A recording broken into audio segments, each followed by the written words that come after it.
ನಮ್ಮಲ್ಲೇ ಪ್ರಾರಂಭ ಆಗಿ ಈ ಸಲ ಗ್ಲೋಬಲ್ ರಿಸೋರ್ಸ್ ಮೀಟ್ನಲ್ಲಿ ಏನೆಲ್ಲ ನಡೀತದೆ ಅನ್ನೋದನ್ನು ಹೇಳಿದ್ದಾರೆ. ಇವತ್ತು ಈ ಒಂದು ಸಭೆ ಮುಖ್ಯಮಂತ್ರಿಗಳ ಅಧ್ಯಕ್ಷತೆಯಲ್ಲಿ ಇವತ್ತು ದಿವಸ ಸಭೆ ಮಾಡಿ ಸಿದ್ಧತೆಗಳನ್ನ ಎಲ್ಲ ಪರಿಶೀಲಿಸಿ ಅವರಿಗೆ ಮಂದಟ್ಟು ಮಾಡಿಕೊಳ್ಳುವಂಥ ಒಂದು ಮೀಟಿಂಗ್ ಇವತ್ತು ದಿವಸ ನಾವಿಲ್ಲಿ ಏರ್ಪಡಿಸಿದ್ವಿ. ಅವರ ಕೆಲವೊಂದು ಅನಾರೋಗ್ಯದ ಕಾರಣದಿಂದ ಇವತ್ತೊಂದು ದಿವಸ ಅವರಿಗೆ ಕಾಲಿಗೆ ಪೆಟ್ಟು ಬಿದ್ದಿದ್ದರಿಂದ ಅವರು ಈ ಮೀಟಿಂಗಿಗೆ ಬರಲಿಕ್ಕಾಗಿಲ್ಲ. ಅದಕ್ಕೆ ನಾವು ಉಪಮುಖ್ಯಮಂತ್ರಿಗಳನ್ನ ವಿನಂತಿ ಮಾಡಿಕೊಂಡಿದ್ದೀವಿ. ಅವರು ಎಲ್ಲ ಸಚಿವರು ಇವತ್ತು ಆಗಮಿಸಿ, ಇನ್ನೂ ಕೆಲವು ಸಚಿವರು ಬೇರೆ ಬೇರೆ ಇದರಲ್ಲಿ ಪ್ರವಾಸದಲ್ಲಿದ್ದಾರೆ. ಈ ಗ್ಲೋಬಲ್ ಇನ್ವೆಸ್ಟರ್ಸ್ ಮೀಟ್ ಸಿದ್ಧತೆಗಳನ್ನ ಎಲ್ಲನೂ ಕೂಡ ಇವತ್ತು ದಿವಸ ಉಪಮುಖ್ಯಮಂತ್ರಿಗಳ ಒಂದು ನೇತೃತ್ವದಲ್ಲಿ ನಾವು ಅದನ್ನು ಮಾಡಿದ್ದೀವಿ. ಇನ್ವೆಸ್ಟ್ ಕರ್ನಾಟಕ 2025 ಇವತ್ತು ಈ ಪ್ರತಿ ವರ್ಷ ಇನ್ವೆಸ್ಟರ್ಸ್ ಮೀಟ್ಗೆ ಸ್ವಲ್ಪ ವಿಭಿನ್ನವಾಗಿ ಇವತ್ತು ದಿವಸ ನಾವು ಮಾಡ್ತಾಯಿದ್ದೀವಿ.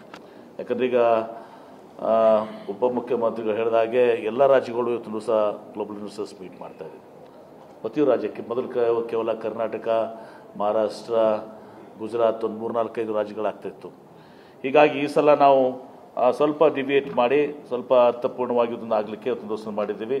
ಈ ಗ್ಲೋಬಲ್ ಇನ್ವೆಸ್ಟರ್ಸ್ ಮೀಟ್ 2025 ಏನು ಜಾಗತಿಕ ಬಂಡವಾಳ ಹೂಡಿಕೆದಾರರ ಸಮಾವೇಶ 2025 ಇದೆ. ಇದಕ್ಕೆ ನಾವು ರೀಇಮ್ಯಾಜಿನಿಂಗ್ ಗ್ರೋತ್, ಪ್ರಗತಿಯ ಮರುಕಲ್ಪನೆ ಅಂಥೇಳಿ, ಅಥವಾ ಬೆಳವಣಿಗೆಯ ಮರುಕಲ್ಪನೆ ಅಂಥೇಳಿ ಆ ಒಂದು ನಮ್ಮ ಥೀಮ್ನಲ್ಲಿ ಇದು tech driven, green, inclusive and resilient ಈ 4 ಇದ್ರ ಮೇಲೆ ಇವತ್ತು ದಿವಸ ನಾವು ವರ್ಟಿಕಲ್ಸ್ ಮೇಲೆ ಇದನ್ನು ಮಾಡ್ತಾಯಿದ್ದೀವಿ. ನಾವು ಯಾಕೆ ವಿಭಿನ್ನ ರೀತಿಯಾಗಿ ಮಾಡ್ತಾಯಿದ್ದೀವಿ ಅದಕ್ಕೆ ಹೇಳಿದ್ದೀವಿ. ಇವತ್ತು ದಿವಸ 11ನೇ ತಾರೀಕಿಗೆ ಸಾಯಂಕಾಲ 4 ಗಂಟೆಗೆ ಈ ಉದ್ಘಾಟನೆ ಸಮಾರಂಭ ಆಗ್ತದೆ. ಭಾಳಷ್ಟು ಜನ ಇವತ್ತು ಕುಮಾರ್ ಮಂಗಲಂ ಬಿರ್ಲಾ ಅವರು ಕನ್ಫರ್ಮ್ ಮಾಡಿದ್ದಾರೆ, ಆನಂದ್ ಮಹೀಂದ್ರ ಮತ್ತು ಕಿರಣ್ ಮುಜುಮ್ದಾರ್ ಇಟ್ಕೊಂಡು ಭಾಳಷ್ಟು ಜನ ಇವತ್ತು ದಿವಸ ಇದು ಮಾಡಿದ್ದಾರೆ. ಸೆಂಟ್ರಲ್ ಮಿನಿಸ್ಟರ್ಸ್ಗೂ ಕೂಡ ನಾವೆಲ್ಲನೂ ಕೂಡ ವಿನಂತಿಯನ್ನು ಮಾಡ್ಕೊಂಡಿದ್ದೀವಿ. ಪ್ರಧಾನಮಂತ್ರಿಗಳಿಗೂ ಕೂಡ ವಿನಂತಿ ಮಾಡ್ಕೊಂಡಿದ್ದೀವಿ. ಅವರು ಪ್ಯಾರಿಸ್ಗೆ, ಫ್ರಾನ್ಸ್ಗೆ ಹೋಗಬೇಕಾಗಿದ್ದರಿಂದ ಅವತ್ತೊಂದು ದಿವಸ ಅವರ ಅನಾನುಕೂಲತೆಯನ್ನು ಹೇಳಿದ್ದಾರೆ. 13ನೇ ತಾರೀಕಿನವರೆಗೆ ಸೆಷನ್ ಇದೆ. ಅದಾಗಿಯೂ ಕೂಡ ಕೆಲವು ಸೆಂಟ್ರಲ್ ಮಿನಿಸ್ಟರ್ಸು ಇನಾಗ್ರಲ್ ಸೆಷನ್ ಬರ್ತಾರೆ, ಕೆಲವರು ಇವತ್ತಿನ ದಿವಸ ಕನ್ಕ್ಲೂಡಿಂಗ್ 14th ಬರ್ತಾರೆ. ಸೊ ಹೀಗಾಗಿ 11th ಆದಮೇಲೆ 12th to 13th 2 ದಿವಸ ಡೆಡಿಕೇಟೆಡ್ ಬಿಸ್ನೆಸ್ ಆಗಬೇಕು ಅಂಥೇಳಿ. ಯಾಕಂದರೆ ನಾವು ಉದ್ಘಾಟನೆಯೂ ಕೂಡ ಆ ಬಿಸ್ನೆಸ್ ಡೇಸ್ ಹಾಕೊಂಡ್ಬಿಟ್ಟಿದ್ರೆ ಅರ್ಧ ದಿವಸ ಅದರಲ್ಲಿ ಹೋಗ್ತಾಯಿತ್ತು. 2 ಕ್ಲಿಯರ್ ಡೇ ಸ್ವಲ್ಪ ಸೀರಿಯಸ್ ಆಗಿ ಆಗಬೇಕು ಅಂತ ತಿಳ್ಕೊಂಡು ಡೆಡಿಕೇಟೆಡ್ ಆಗಬೇಕು ಅಂಥೇಳಿ 12th and 13th 2 serious days of business. ಅಲ್ಲಿ SME ಕನೆಕ್ಟ್ ಇರ್ತದೆ, ವೆಂಚುರೈಸ್ ಇರ್ತದೆ. 25ಕ್ಕೂ ಹೆಚ್ಚು ಸೆಷನ್ಸ್ ಇವತ್ತು ದಿವಸ ನಡೀತದೆ.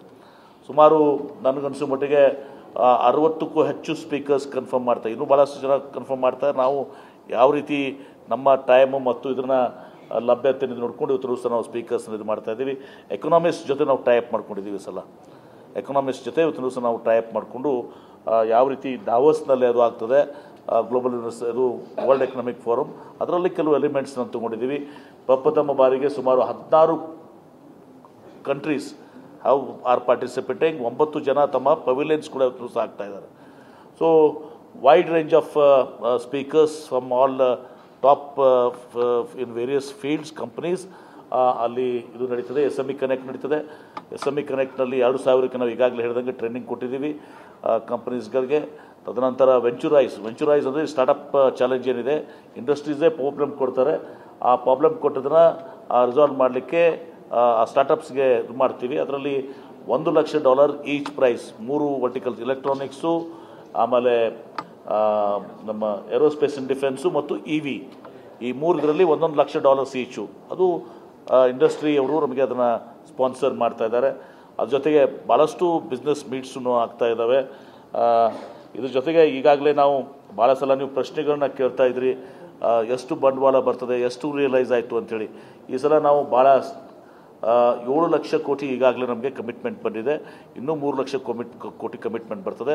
ಮೇಜರ್ ಅನೌನ್ಸ್ಮೆಂಟ್ಸ್ ಎಲ್ಲನೂ ಕೂಡ ನಾವು ಅಲ್ಲೇ ಮಾಡ್ತೀವಿ. ಮತ್ತು ನಮ್ಮ ಗುರಿ ಏನಾಗಿದೆ ಅಂದರೆ ಆ 7 ಲಕ್ಷ ಕೋಟಿ 10 ಲಕ್ಷ ಕೋಟಿ ಏನು ಬರ್ತದಲ್ಲ ಅದರಲ್ಲಿ 70 to 80% ರಿಯಲೈಸ್ ಆಗಬೇಕು. ಐ ರಿಪೀಟ್ ದಿಸ್, 70-80% ರಿಯಲೈಸೇಷನ್ ಆಗಬೇಕು. ಆ ರೀತಿ ನಾವು ಸುಮ್ಮನೆ ಕೆಲವು ರಾಜ್ಯಗಳು ಘೋಷಣೆ ಮಾಡ್ತಾರೆ. ನಮ್ಮ ಪ್ರಿಯಾಂಕ್ ಖರ್ಗೆ ಅವರು IT ಬಿಲ್ಡಿಂಗ್ಸ್ ಎಲ್ಲನೂ ತೊಗೊಂಡು ಹಾಕ್ಕೊಂಡು 50 ಲಕ್ಷ ಕೋಟಿ 25 ಲಕ್ಷ ಕೋಟಿ ಅಂತ ಅನೌನ್ಸ್ ಮಾಡ್ತಾರೆ. ನಾವು ಅದು ಆ ಥರ ಮಾಡ್ತಾಯಿಲ್ಲ. ಭಾಳ ಸಿಸ್ಟಮೆಟಿಕ್ ಆಗಿ ಇದನ್ನು ನಾವು ಏನು ಇನ್ವೆಸ್ಟ್ MOU ಸೈನ್ ಮಾಡ್ತೀವಿ ಅದು ರಿಯಲೈಸ್ ಆಗಬೇಕು, ನಮಗೆ ಕನ್ವರ್ಟ್ ಆಗಬೇಕು. ಮತ್ತು ಈಗಾಗಲೇ ಉಪಮುಖ್ಯಮಂತ್ರಿಗಳು ಹೇಳಿದಂಗೆ ನಾವು ಹೊಸ ಇಂಡಸ್ಟ್ರಿಯಲ್ ಪಾಲಿಸಿ ತರ್ತಾ ಇದ್ದೀವಿ. ಮುಖ್ಯಮಂತ್ರಿಗಳು ಹೊಸ ಸರ್ಕಾರ ರಚನೆ ಆದ ಕೂಡಲೇ ಇಮಿಡಿಯೇಟಾಗಿ ಹೇಳಿದರು ಒಂದು ನ್ಯೂ ಇಂಡಸ್ಟ್ರಿಯಲ್ ಪಾಲಿಸಿ ತೊಗೊಂಬನ್ನಿ ಅಂತೇಳಿ. ಈ highlight of this new industrial policy ಏನದೆ ಅಂದರೆ ನಾವು ಫ್ಲೆಕ್ಸಿಬಲ್ ಇನ್ಸೆಂಟಿವ್ಸನ್ನು ಕೊಡ್ತಾ ಇದ್ದೀವಿ. ಆ ಫ್ಲೆಕ್ಸಿಬಲ್ ಇನ್ಸೆಂಟಿವ್ಸಲ್ಲಿ ಇವತ್ತೊಂದು ದಿವಸ ಅವರ ಟರ್ನ್ ಓವರ್ ಬೇಸ್ಡ್ ಇರ್ಬೋದು ಅಥವಾ ಕ್ಯಾಪಿಟಲ್ ಬೇಸ್ಡ್ ಅವರು ಸೆಲೆಕ್ಟ್ ಮಾಡ್ಕೋಬೋದು. ಆ ಜೊತೆಗೆ ಎಂಪ್ಲಾಯ್ಮೆಂಟಿಗೆ ಇನ್ಸೆಂಟಿವ್ಸ್ ಕೊಡ್ತಾ ಇದ್ದೀವಿ. ಎಂಪ್ಲಾಯ್ಮೆಂಟಿಗೆ ಇನ್ಸೆಂಟಿವ್ ಕೊಡ್ತಾ ಇದ್ದೀವಿ. ವುಮನ್ ಎಂಪ್ಲಾಯ್ಮೆಂಟ್ಗೆ ಮತ್ತೆ ಅಡಿಷನಲ್ ಇನ್ಸೆಂಟಿವ್ಸ್ ಕೊಡ್ತಾ ಇದ್ದೀವಿ. ಮತ್ತು ಈ ಸಸ್ಟೈನಬಿಲಿಟಿ ಗೋಲ್, ಈಗ ಕ್ಲೈಮೇಟ್ ಚೇಂಜು, ಗ್ರೀನ್ ಮ್ಯಾನುಫ್ಯಾಕ್ಚರಿಂಗ್ ಏನಂತೀವಲ್ಲ, ಈ ಸಸ್ಟೈನಬಲ್ ಗೋಲ್ಗೆ ಇನ್ಸೆಂಟಿವ್ಸ್ ಕೊಡ್ತಾ ಇದ್ದೀವಿ. ಮತ್ತು ಇನ್ನೊಂದು ಉಪಮುಖ್ಯಮಂತ್ರಿ ಹೇಳಿದಂಗೆ ಬಿಯಾಂಡ್ ಬ್ಯಾಂಗ್ಳೂರ್ ಆಗಬೇಕು, ಬರೀ ಕೆಲ ಇನ್ವೆಸ್ಟ್ಮೆಂಟ್ಸ್ ಇಲ್ಲಿ ಇದು ಬರಬಾರ್ದು ಅಂತೇಳಿ ಏನೊಂದು ಇದು ಇದೆ, ಅದಕ್ಕೆ ಒತ್ತನ್ನು ಕೊಡೋಕ್ಕೆ ಈಗಾಗಲೇ ನಮ್ಮಲ್ಲಿ ಅರ್ಬನ್ ಬ್ಯಾಂಗ್ಳೂರಿಗೆ ಇನ್ಸೆಂಟಿವ್ಸ್ ಇಲ್ಲ, ಉಳಿದ ಝೋನ್ಸ್ಗೆಲ್ಲನೂ ಕೂಡ ಇನ್ಸೆಂಟಿವ್ಸ್ ಇದ್ದಾವೆ. ನಾವು ಈ ಸಲ ನಂಜುಂಡಪ್ಪ ಕಮಿಟಿ ಒಂದು ವರದಿ ಮೇಲೆ ಏನು ಮೋರ್ ಬ್ಯಾಕ್ವರ್ಡ್ ಮತ್ತು ಮೋಸ್ಟ್ ಬ್ಯಾಕ್ವರ್ಡ್ ಇದ್ದಾವೆ, ಅಡಿಷ್ನಲ್ ಆ ಬಿಯಾಂಡ್ ಬ್ಯಾಂಗ್ಳೂರ್ ಈಗೇನು ಡಿವಿಷನ್ಗಾಗಿ ಏನು ಇನ್ಸೆಂಟಿವ್ಸ್ ಇದ್ದಾವೆ ಅದನ್ನು ಹೊರತುಪಡಿಸಿ additional 3% for more backward districts, ಮೋಸ್ಟ್ ಬ್ಯಾಕ್ವರ್ಡ್ಸ್ಗೆ ಇವತ್ತು 5% ಇವತ್ತು ದಿವಸ ನಾವು ಇನ್ಸೆಂಟಿವ್ಸನ್ನು ಕೊಡ್ತಾ ಇದ್ದೀವಿ to push them there for those areas. ಅಂದರೆ ಈಗ ಉದಾಹರಣೆಗೆ ಬೆಳಗಾವಿ ಅರ್ಬನ್ನಲ್ಲಿ ಇವತ್ತು ದಿವಸ ಇಂಡಸ್ಟ್ರೀಸ್ ಬರ್ತವೆ, ಚಿಕ್ಕೋಡಿಗೆ ಯಾರು ಹೋಗೋದಲ್ಲ, ಚಿಕ್ಕೋಡಿಗೆ ಹೋದರೆ ಅವ್ರಿಗೆ 5% ಅಡಿಷನಲ್ ಇನ್ಸೆಂಟಿವ್ ಸಿಗ್ತದೆ. ಹೀಗೆ ಭಾಳ ವಿಚಾರ ಮಾಡ್ಕೊಂಡು ಮಾಡಿದ್ದೀವಿ. ಮತ್ತು ಪ್ರಮುಖವಾಗಿ ಇನ್ನೊಂದು, ಇವತ್ತು ಎಲ್ಲ ಜಾಗತಿಕ ಕಂಪನಿಗಳು ಅವ್ರ GCCs ಎಲ್ಲ ಇಲ್ಲೇ ಇದ್ದಾವೆ, ಅವರೆಲ್ಲರದು R&D ಇಲ್ಲೇ ಆಗುತ್ತೆ, ಡಿಸೈನ್ ಪ್ರಾಡಕ್ಟ್ ಅವ್ರದ್ದು ಡಿಸೈನಿಂಗ್ ಇಲ್ಲೇ ಆಗ್ತದೆ, ಮ್ಯಾನುಫ್ಯಾಕ್ಚರಿಂಗ್ ಸ್ವಲ್ಪ ಇಲ್ಲ ಆಗ್ತದೆ, ಸ್ವಲ್ಪ ಬೇರೆ ಬೇರೆ ರಾಜ್ಯದಲ್ಲಿ ಆಗ್ತದೆ ಅಥವಾ ಬೇರೆ ದೇಶದಲ್ಲಿ ಆಗ್ತದೆ.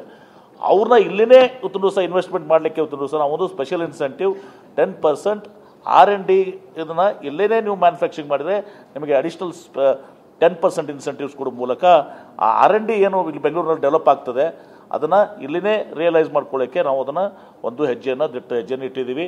Is of doing business, single window clearance ಭಾಳಷ್ಟು ಜನ ಕಂಪ್ಲೇಂಟ್ಸ್ ಇರ್ತಾ ಇತ್ತು, ಅದನ್ನು ಮಿನಿಮಮ್ 50%ಗೆ ನಾವು ತರಬೇಕು ಅಂತ ಹೇಳಿ ತಿಳ್ಕೊಂಡು ಮೈಕ್ರೋಸಾಫ್ಟ್ನ ಕರ್ಕೊಂಡು ಆರ್ಟಿಫಿಷಿಯಲ್ ಇಂಟೆಲಿಜೆನ್ಸ್ ಬರ್ಕೊಂಡು ಎಲ್ಲ ನಮ್ಮ ಏನು ರಿಕ್ವೈರ್ ಲಾಸ್ ಇದ್ದಾವೆ, ಸರ್ಕ್ಯುಲರ್ಸ್ ಇದ್ದಾವೆ, ಕೇಂದ್ರ ಸರ್ಕಾರ ರಾಜ್ಯ ಸರ್ಕಾರದ್ದು ಮ್ಯಾಂಡೇಟರಿ ರಿಕ್ವೈರ್ಮೆಂಟ್ಸು ಎಲ್ಲವನ್ನು ಒಂದು ಕಡೆ ತಂದು ಎಲ್ಲ ಒಂದು ಅದನ್ನು ಒಂದು ಕ್ಯಾಬಿನೆಟ್ನಲ್ಲಿ ಕೂಡ ನಾವು ಮುಖ್ಯಮಂತ್ರಿಗಳಿಗೂ ಉಪಮುಖ್ಯಮಂತ್ರಿಗಳಿಗೆ ಎಲ್ಲ ಸಚಿವರಿಗೂ ಕೂಡ ನಾವು ಸೆನ್ಸಿಟೈಸ್ ಮಾಡ್ತೀವಿ. ಯಾವ್ಯಾವ ರಾಜ್ಯದಲ್ಲಿ ಯಾವ ರೀತಿ ಇವತ್ತು ಕ್ಲಿಯರೆನ್ಸ್ ಆಗ್ತವೆ ನಾವು ಅದನ್ನು ಅಳವಡಿಸ್ಕೊಂಡು ಎಲ್ಲ ಡಿಪಾರ್ಟ್ಮೆಂಟ್ಸ್ ಬರ್ಕೊಂಡು ಈಗ ಅಫಿಡವಿಟ್ ಬೇಸ್ಡ್ ಕ್ಲಿಯರೆನ್ಸ್ ಇರ್ಬೋದು ಎಲ್ಲ ಇನ್ವಾಲ್ವ್ಮೆಂಟ್ ಮಾಡಿಕೊಂಡು ಅದನ್ನು ಸಿಂಗಲ್ ವಿಂಡೋನು ಕೂಡ ನಾವು ಅಪ್ಗ್ರೇಡ್ ಮಾಡ್ತಾ ಇದ್ದೀವಿ. ಆಮೇಲೆ ಕ್ಲೀನ್ ಮೊಬಿಲಿಟಿ ಪಾಲಿಸಿ, ನಮ್ಮ EV ಪಾಲಿಸಿ ಇತ್ತು, ಕ್ಲೀನ್ ಮೊಬಿಲಿಟಿ ಪಾಲಿಸಿ ಇರುತ್ತೆ. ಕ್ಲೀನ್ ಮೊಬಿಲಿಟಿ ಅಂದರೆ ಇನ್ಕ್ಲೂಡಿಂಗ್ ಸಪ್ಲೈ ಚೈನ್ ಎಲ್ಲ ಬ್ಯಾಟ್ರಿ ಗಿಟ್ರಿ ಎಲ್ಲ ಒಳಗೊಂಡು ಇವತ್ತು ಸಹ ಆ ಪಾಲಿಸಿಯನ್ನು ಈಗಾಗಲೇ ಒಂದು EV ಪಾರ್ಕಿಗೂ ಕೂಡ ಒಬ್ಬರು ನಮ್ಮ ಜೊತೆ ಮಾತನಾಡ್ತಾ ಇದ್ದಾರೆ. ಒಂದು ಅಡ್ವಾನ್ಸ್ ಫಾರ್ಮಾಗೂ ಅದನ್ನು ಮಾತಾಡ್ತಾ ಇದ್ದೀವಿ. ಇನ್ನು ಪ್ರಿಯಾಂಕ್ ಖರ್ಗೆ ಅವರು ಕೂಡ 3-4 ಸಜೆಷನ್ಸ್ ಮಾಡಿದ್ದಾರೆ ಪಾರ್ಕ್ಸನ್ನ. ಈಗ ನಮ್ಮ ಗ್ಯಾಸಸ್ಸು ಮತ್ತು ಇದನ್ನು ಮಟೀರಿಯಲ್ಸ್ ಪಾರ್ಕ್ ಅಂತ ಹೇಳಿದ್ರು ಮಾಡಿದ್ದಾರೆ. ಹೀಗೆ ಅಡ್ವಾನ್ಸ್ ಫಾರ್ಮಾ ಪಾರ್ಕ್ ಒಂದು ಇದನ್ನು ಮಾಡ್ತಾ ಇದ್ದೀವಿ. ಮತ್ತು ಭಾಳಷ್ಟು ನಾವು ಈ ಲ್ಯಾಂಡ್ ಎಕ್ವಿಷನ್ ಕೂಡ ನಾವು ಜೋನ್ಸ್ ಎಲ್ಲೆಲ್ಲಿ ಇದು ಮಾಡ್ಕೋಬೇಕು ನಮಗೆ ಸಫಿಷಿಯೆಂಟ್ ಆಗಿ ಇವತ್ತು ಸಹ ಇದು ಮಾಡ್ತಾ ಇದ್ದೀವಿ. ಬಿಯಾಂಡ್ ಬೆಂಗಳೂರಿಗೂ ಕೂಡ ಈಗ ನಾವು ಹೆಚ್ಚಿನ ಒತ್ತನ್ನು ಇವತ್ತು ಸಹ ಕೊಟ್ಟು ಅವ್ರಿಗೆಲ್ಲರಿಗೂ ಕೂಡ ನೀರನ್ನು ಕೂಡ ರಿಕ್ವೈರ್ಮೆಂಟ್ಗೆ ನಾವು ಇಂಡಸ್ಟ್ರೀಸ್ ಎಲ್ಲ ಕೊಡ್ತಾ ಇದ್ದೀವಿ. ಭಾಳಷ್ಟು ಮಾಡಿದ್ದೀವಿ.